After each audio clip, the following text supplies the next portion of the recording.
All right. So we're live. Welcome everybody to the live discussion of episode 10, Articles of ADOS. I'm your host, Lisa Ty, along with my co-host, Daoud Jiazan. Daoud Jiazan. We got our third co-host somewhere in the background. You might see him tonight, but the little fella is a little fussy tonight, so he'll be joining us. Um, but this episode was one of my favorites. It's called Your Favorite Rapper Is Not Our Leader. And before we get started, I want to, wherever you're listening to right now, go ahead, hit that subscribe button. Go ahead, follow us. Follow the Articles of ADOS page.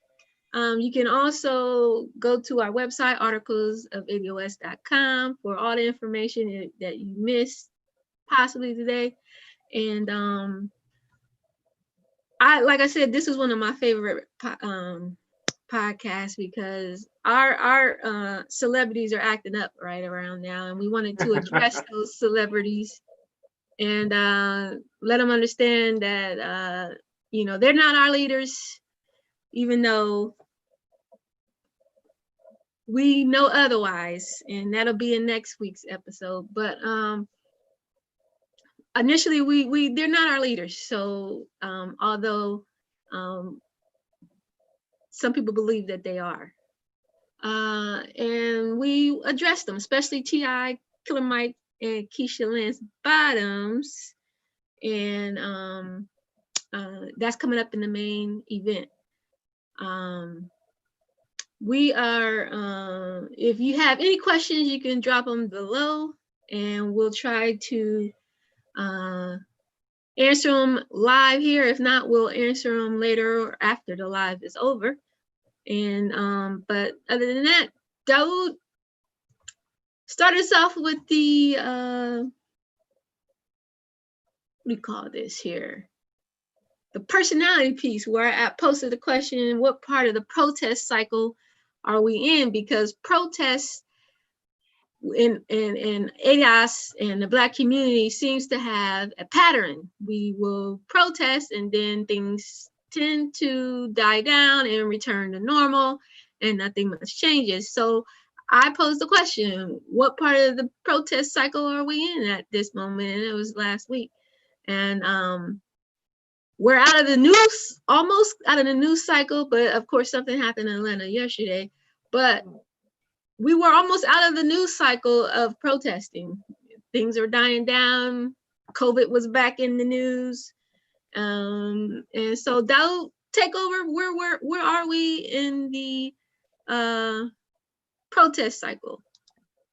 Well, we're still in the cycle. I described it as a wave. The wave that came in was the wave of people that were hitting the streets about 3 weeks ago.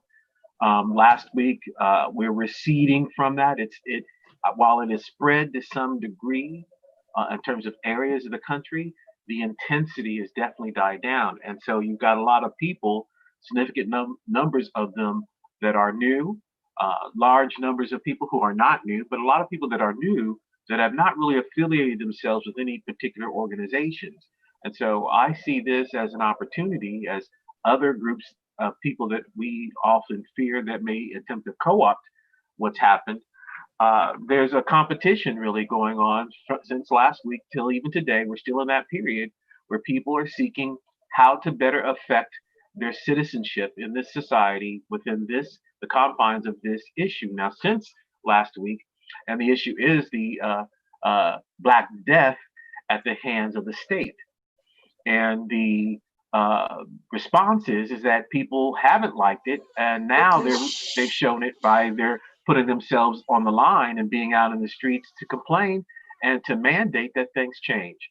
And since from last week to this week, the changes seem to manifest into a call for municipalities, cities, states to reduce and or eliminate funding for the police, something that I believe is as a result of the mob action and desire in this case as to a way to deal with the brutality a lot of people, particularly white people, probably for the first time in their lives, faced police officers trying to harm them purposely when they're doing their constitutional rights of peacefully assembling.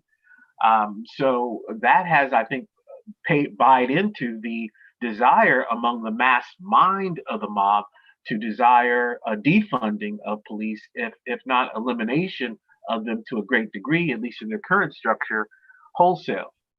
So that is as a result of the desire of the mass mind. And we're still looking for individuals in that mass mind, especially those who are new to activism, that are going to seek an outlet for their desire to make change. And that's where organization and the organizations that are out there have the ability to get new members, new sources of resources, physical capital, as well as financial capital to exert their will in the popular notion of competition for ideas. And so we are a part of that competition, whether we choose to see it or not.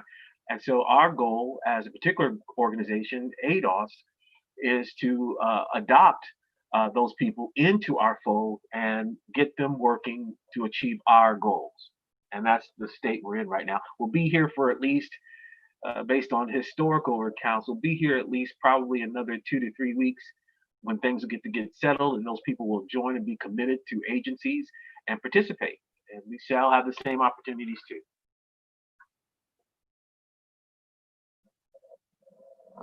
Okay, our co-host has joined us. Just hold on a minute. Hold on a minute. Hold on a minute.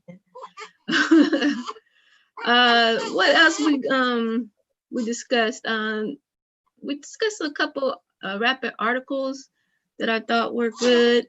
One was with Trump interjecting in the protest, talking about when the looting starts, the shooting starts, and how he knew what he was doing when he did that. Yeah.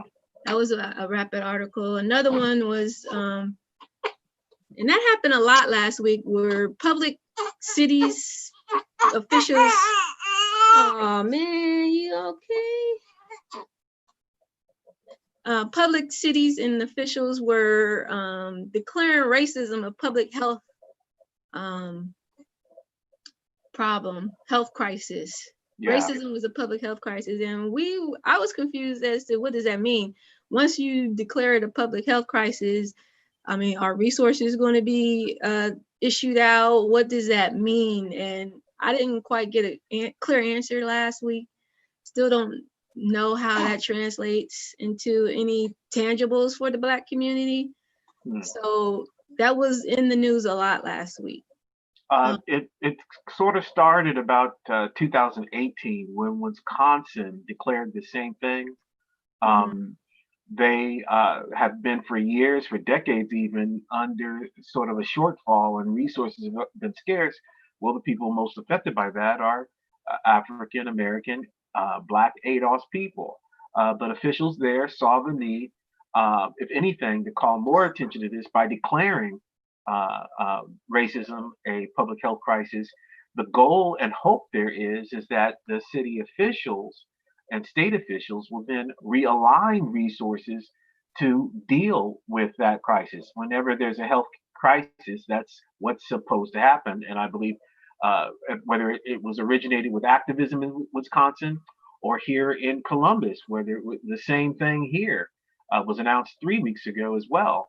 The goal is that it'll send a message that resources need to be allocated, and that's the next phase. The next phase is that a plan needs to be drawn up, and resources need to be allocated to affect that plan, with the outcome being alleviating the population of in this case, the vestiges of racism. And that does take some time and some study. And since Wisconsin is ahead on that game, more than likely, some people should be, to get a look at as to how that will affect people here in Columbus, where it's been declared. Take a look now at Wisconsin 2 years later. What progress have they made to affect change after their declaration of racism being a public health crisis? That'll give you an answer what will happen here 2 years from now.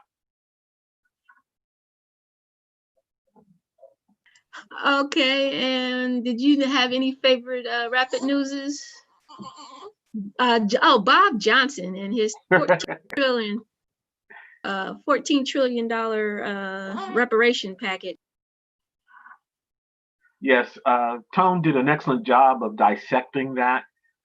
It sounds like a big number. I know it is technically a big number, but the crucial element of Bob Johnson's plan that he gave some detail to was that he was willing to apportion some measure of reparations to people simply because they have black skin without the legacy or lineage. And while that may be very generous, while that may even make sense to some degree, to a greater degree, it's a misallocation of funds for the people that have the most legacy and fight in this reality. And the reality is that because of the legacy of enslavement, the legacies of Jim Crow, the legacies of Jane Crow, the legacies of the new Jim Crow, and the ongoing vestiges of white domination racism that has an impact on major aspects of life, that our fellow non-white citizens, most of them immigrants, have not had to face or deal with those earlier elements, are nowhere in line due reparations on the scales that the American descendants of slavery are due. And that's something Bob Johnson, again, not a part of the earlier discussions, again, late on the discussions, needs to take into account. But, and again, who you? He is the epitome of the, bootstrapper, although he had a lot of help, no one likes to talk about or mentions enough, mentality, particularly benefiting from the Nixonian goal of getting the Black collective diverted from focusing on further rights and political advantages in the system, which we are due, into just being cold-hearted capitalists. And Bob Johnson comes from that element, and he lambasted before his rise at BET and during his rise at BET, basically, I got mine, you've got yours to get mentality. So out of the literally out of the blue, he's coming forward being an advocate of how the society has treated its black residents, and therefore is due recompense, is due repair. Well, again, he's late, and like Tone and Yvette often talk about, people who are late on this scene and have not really gathered all the facts. Doesn't matter how much money you've made, it's mattered what you've been exposed to. And have you been in this fight so that you can get the battle scars, learn the nuances, and adjust accordingly? Bob Johnson totally has not. Again, it's good that he is heard what's going on among the masses, namely our movement and several others who have jumped on board this attempt in recent years. But Bob Johnson is a latecomer, and sadly, because of his status, almost like the entertainers that are often chosen to speak on critical social and political issues, he is in economics, technically as a businessman, and he has been thrusted himself forward because he has immediate access and is able to exert his idea, ultimately basically saying, I'm the gorilla in the room and I can dictate how this is going to go. Well, I hope that we do a good job of proving him wrong. Okay. Yeah, and let's see. I think those were my favorite ones as far as the rapid news was going. There were some mention there was some mention of that some of the protesters, and it was in one of your articles you chose, that they were mainly white that were causing a lot of the destruction. We're not saying that there were no black people looting or destroying property, but majority were seen as white. Can you address that article? Oh yes, it was white instigators to blame for mayhem in some protests, local officials say. Well, that's been documented nearly from the beginning in Minneapolis when it took place, when a person still to this date, not accurately identified, although a lot of people made comparisons to a police officer who may have been an agent provocateur, which is again an old hat of theirs, just like when they bring up Russia to undermine why blacks are doing any of this. They try that too. Well, this is an old technique too. And the goal was and would be, and I'm not surprised that it's even a police station that was chosen as a target, because that is to gain the favor mainly of whites who are sitting back and watching all this, and to make sure that they side in favor of police, therefore side in favor of stopping the protest, seeing the protest as illegitimate. So that agent provocateur, the goal there was to do that very thing, to have that outcome on the vast majority of white citizens. Again, because they have resources, they have connections, and they can make calls of their concerns about what the Negroes are doing in the streets. But here, it's been so mixed and overwhelmingly white in a lot of areas. That's been a hard thing to put a label on such a movement, as they had done successfully in Ferguson, as they had done successfully in Baltimore. Even though whites were there too, they're just not in the numbers they are now. So it was very apropos for the authorities there, I sincerely believe, to put in an agent provocateur who would bomb a police station, as was noted here and other locations across the country, that whites were in fact initiating violent behaviors, whether it be some Antifa elements.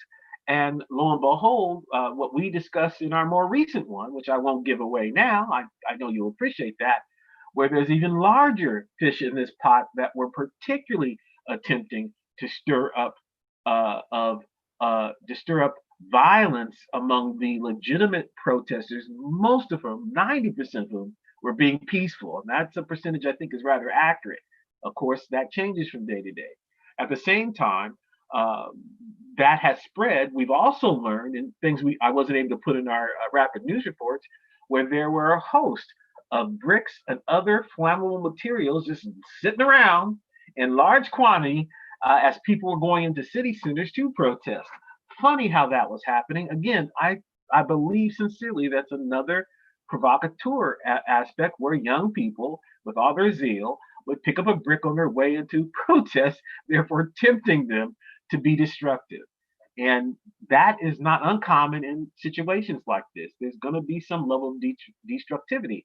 And I'm so glad we've had Black women out there so well articulating that this rage is going to result in some damage. And some of them have very been precise, where we always get the charge, since well before the Rodney King uprising, that you're just destroying your own neighborhood. But the reality always was, as it is now, is that there's no ownership in this. All there is extraction. And therefore, if they are willing to extract and then do nothing to help the people that are there, that means put pressure on area officials and local governments and state governments and national governments to do right by the customers. And they're not willing to do that. Matter of fact, Target and some of the other people like Walmart have been regular funders of anti-Black measures and foundations that have undermined Black life.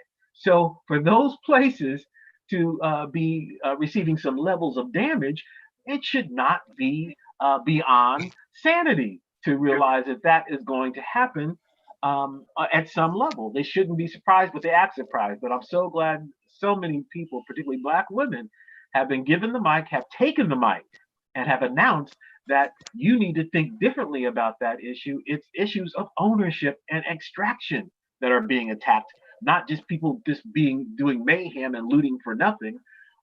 So this is something that I think it was very well stated, and I hope we don't lose sight of that, as well as we don't lose sight of the instigators behind a lot of the destruction aspects of this.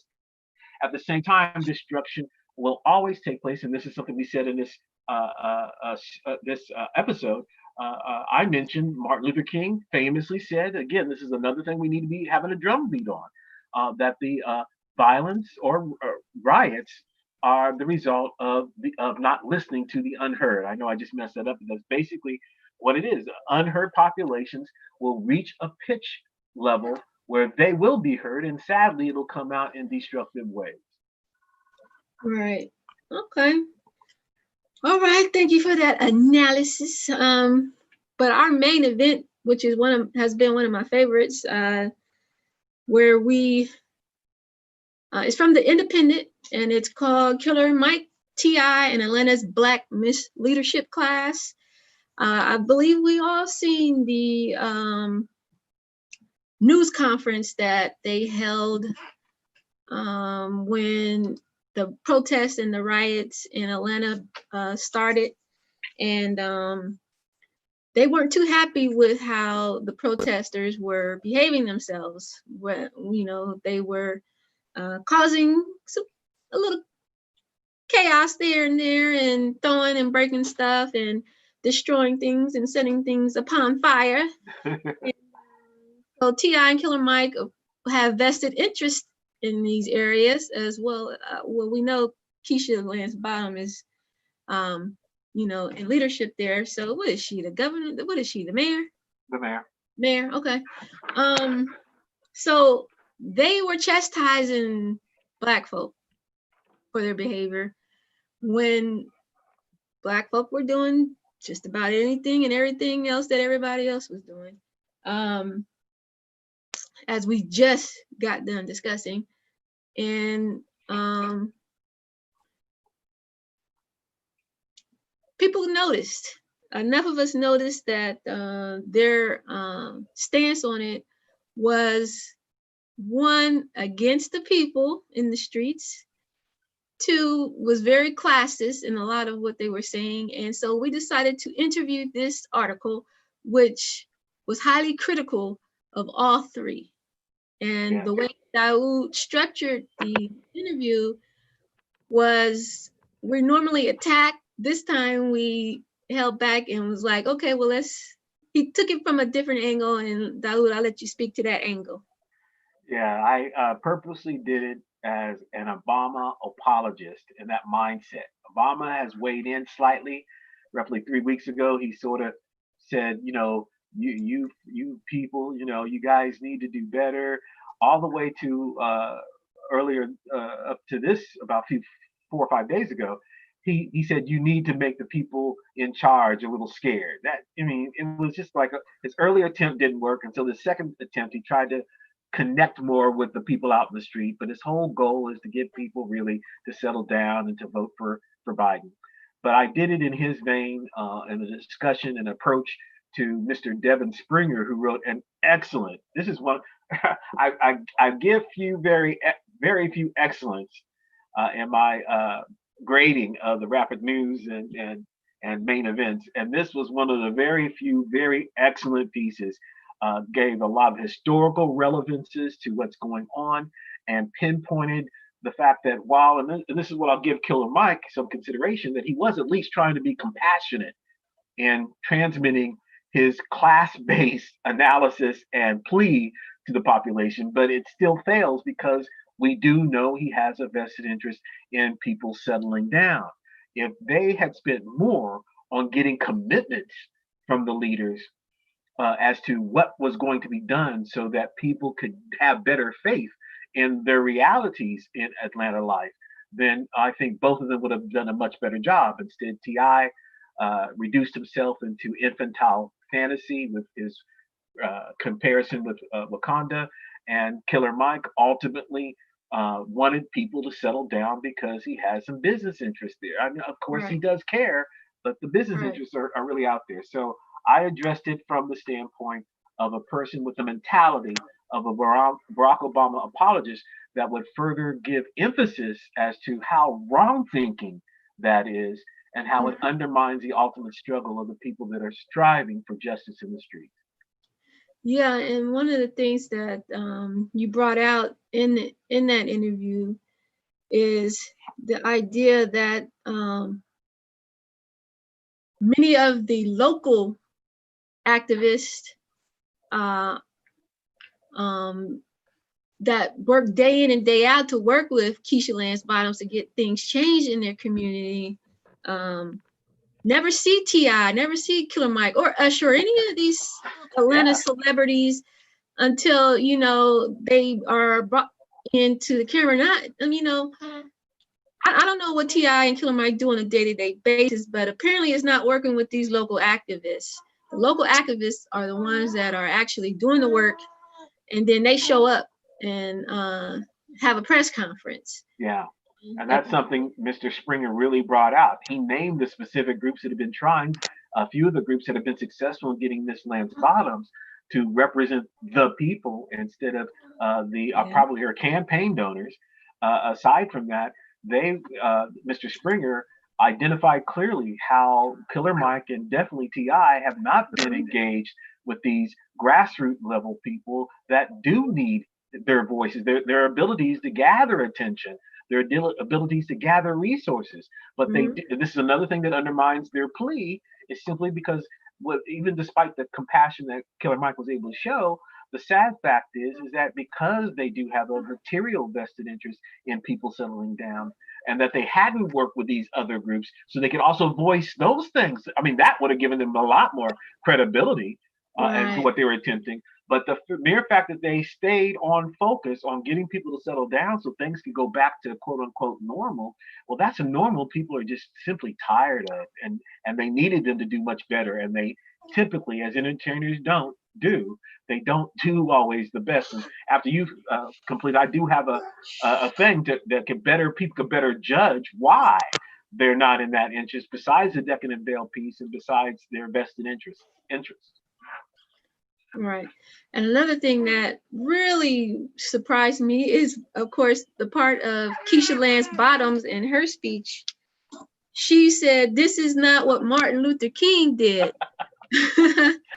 There was no rioting when Martin Luther King was here, and it was when Martin Luther King was assassinated, of course there was. I don't understand how she didn't know that. Either she didn't know that, or she was trying to use Martin Luther King like Republicans try to use Martin Luther King. You take a snippet out about him and justify whatever behavior you want to justify. In this sense, she was taking his image of peace and nonviolence and trying to put that on the people. Even she made the association herself, which makes it seem really silly, that after his death, people did riot in Atlanta and a lot of other places across the nation. So for her to do that, man, I mean, she's educated. Come on, what was it? If it wasn't because she was out and out trying to manipulate the population, it was either because she just has no true idea of history and she's really a figure in place. That's an indication she's just a figure, someone that people are really operating the puppet strings behind, if she sincerely believed that. But I hope that she didn't believe that. She was just trying to associate King's image of peace and nonviolence and try to transplant that on in the minds of the people out in the streets to get them to settle down. That's what I'm hoping. Yeah. And what I also liked is, and you kind of touched on it just a few minutes ago, and that is the part where that I don't even think T.I. or Killer Mike understand that they're in a different class than the average ADOS, but they're rapping, even their rap has changed to classism. Jay-Z's rap is, what's better than one billionaire, two. T.I. is rapping about capitalism and business. Of course, Killer Mike is about capitalism and business. So they on a different class level and business interest than the average ADOS is. And how can you, as a different class person, speak to an average Black man that's on the street? I saw him, and this is kind of news. This is next week's news, but you showing up at a protest or wherever and next to somebody that probably already spent their $1,200 check that they got. I think who said that? Tom said that, and I agree. There's no connection, and let's not pretend that there's a connection. We just look the same. Yeah. And you're in a different class, and I don't think you have our best interest. Your best interest is to protect those buildings and to work with Mayor Lance Bottoms in order to protect those buildings and those interests. Of course, we don't want you as a Black people to burn your stuff to burn, but if the people have spoken, and they want it burned down, then they want it burnt down. But you're in a different class and you want to protect that class, and I don't even think they realize they're in a different class.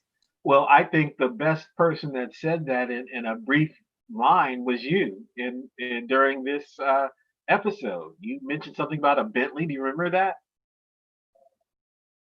A Bentley. I said You something about a Bentley. you did. You said I think you were quoting something from now I can't remember his Oh, name, but you I thought it was something about it was better than one billionaire too or something like that. you mentioned looking from your Bentley at a guy on the corner and saying and Oh yeah. uh-huh. That was that encapsulated the whole thing right there. That was Yeah, beautiful. you passing the guys on the street and give them a nod like, hey, what's up? Like you connecting with dude in a Bentley or whatever Jag you driving, I don't know. And and he's standing on the corner. How you connecting? Y'all connecting on a level that is not class related. It's just he recognized another black man or what's up. You know what I mean? He'll Exactly. nod at you, whatever. But y'all in two different worlds. Really. And because you nod at the black man and he nod back from your Bentley, that ain't no connection. That's just, you know, greetings. Yeah. So I don't feel like there's a connection in between the class, the rappers, you know, class, and it's a deck in the veil. How much real money do these guys really have?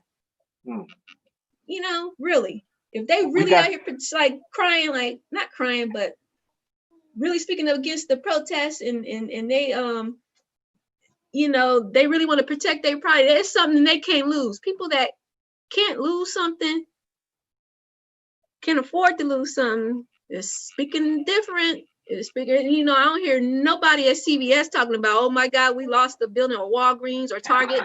We lost the building. We got to protect our buildings.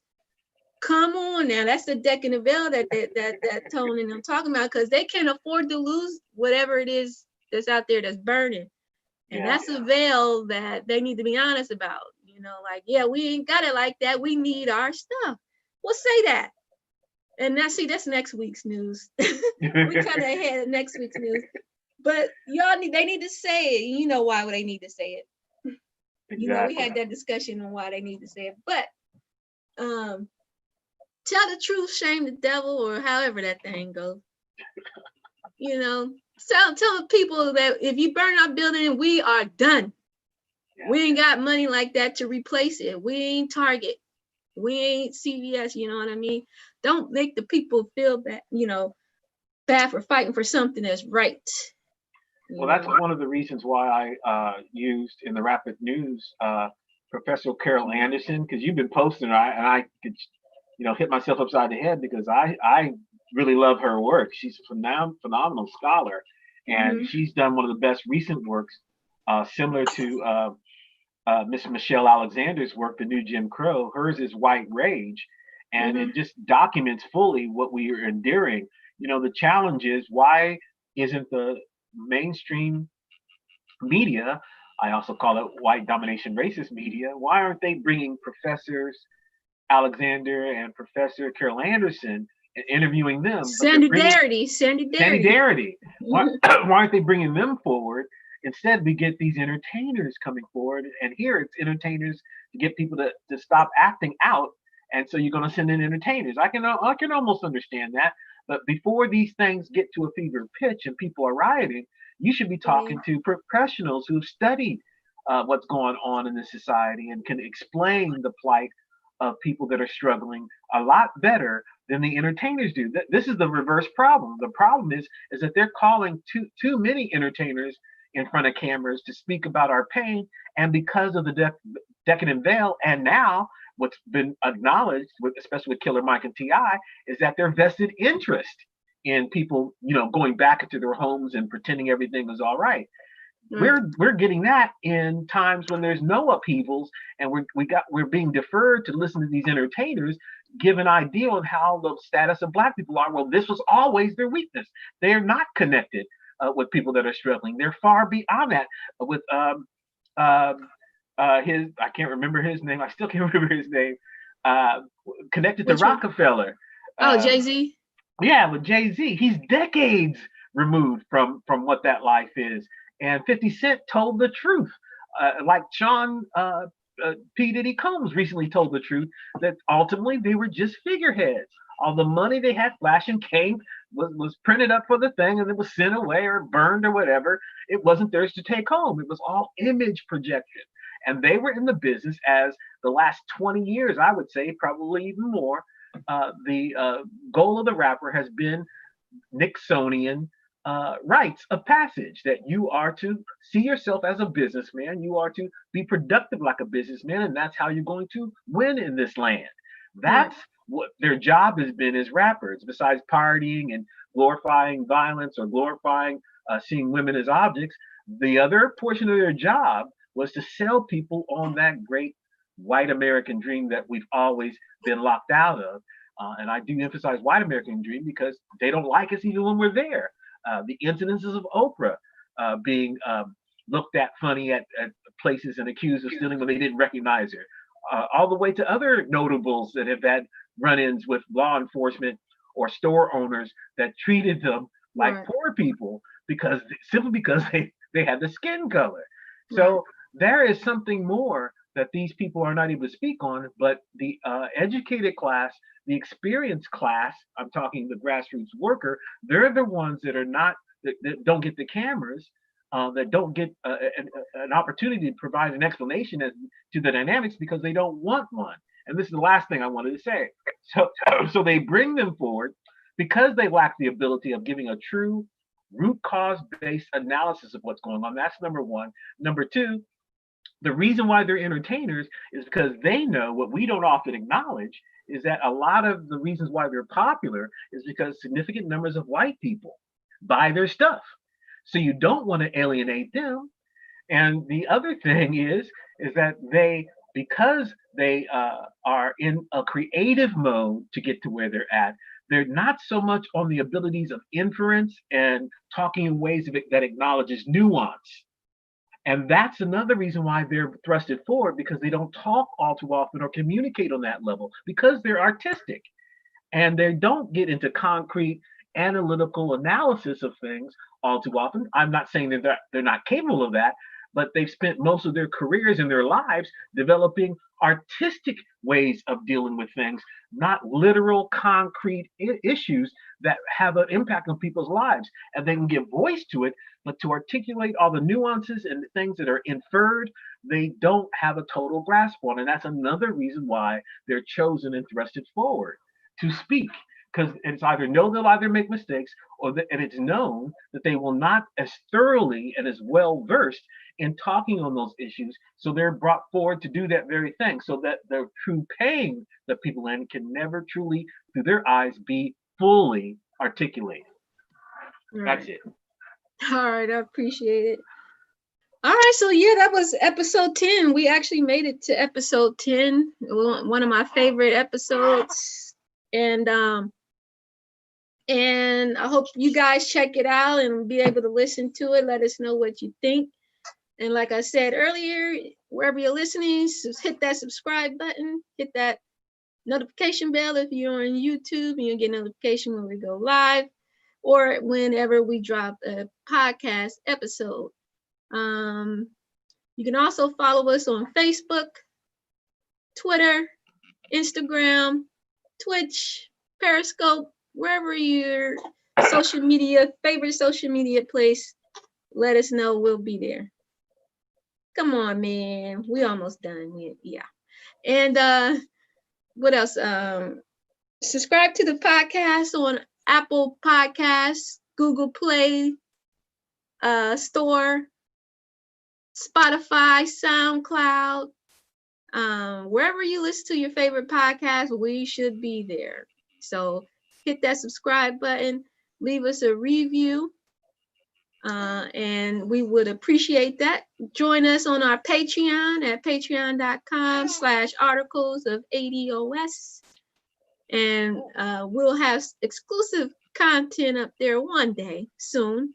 But if you just want to support the show, which we would appreciate it, less than $3 a month, you can go there and join our Patreon and look forward to exclusive content there. Dolly, do you have anything before we go? Yeah, I wish to thank the people that have been posting on the Facebook. That's supposed to be my stomping ground. And people are throwing up 2 or 3 things a day up there. So we're getting a lot of activity. Our membership is almost close to 200. I think we're at 180 about now. So keep it coming, keep growing, and thank you for your posts and your ideas. You're absolutely phenomenal. Yes, and please support our sponsors of the show. And all the information is in our show notes and on our website, where you can just go and support any sponsor. We're hoping to increase sponsors. So if you're interested in advertising your products or services, let us know. We'll do that as well. We're growing and we want to grow with you. Ain't that right? Yeah, we're growing. So thank you again for joining us on this Sunday. Before we go, let's check and see if we have any messages or questions. I had Daryl Duran had said that we need to stop funding with taxes for Confederate locations. And I stated that we did agree. I don't think tax funds should go to anything Confederate. I don't. If it is, it should stop. Good evening, ADOS. I'm sorry, I can't pronounce your name. McCampy Ratahutin? Times? I'm sorry. I'm sorry for mispronouncing your whole name or your organization's name, but how are you? Thank you for joining us. We are just about done, so you in a few seconds, you'll be able to listen to the playback. Also, we'll be sharing this in our Articles of ADOS group, which you can join and share information, share articles that you want us to talk about. All right. Daoud, that's it. And we're out. Bye-bye. See you guys later. Oh man, it's going